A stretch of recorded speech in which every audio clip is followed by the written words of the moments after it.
মক্কার কুরাইশরা বলতো নবীজিকে, নাউজুবিল্লাহ, পাগল।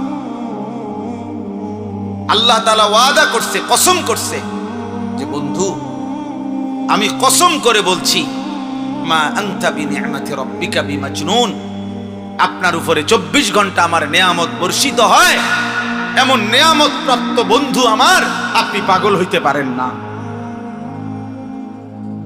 ওয়া ইন্না লাকা লাআজরান গায়রা মামনুন, আল্লাহ বলছে বন্ধু আপনি ধৈর্য ধরেন, আপনাকে যে যত মন্দ বলে প্রত্যেকটা মন্দের জবাবে আমি আপনাকে হিসাব ছাড়া অফুরন্ত পুরস্কার প্রতিদান দিতেই থাকব।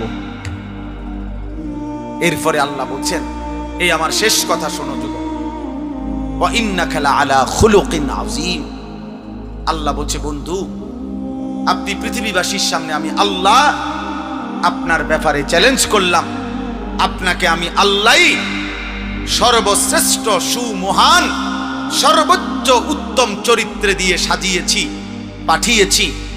এবার আমি আল্লাহ পৃথিবীবাসীকে চ্যালেঞ্জ করছি যে তোমরা যে আমার বন্ধুকে যে যাই বলছো, আমি আল্লাহ চ্যালেঞ্জ করলাম, যদি হিম্মত হয় তোমরা আমার রাসূলের 63 বছরের জীবনে একটা সেকেন্ডের উপরে তোমরা দেখো, পরীক্ষা করো, 1 সেকেন্ডের উপরে একটা লাল কালির দাগ বসানো যায় কিনা।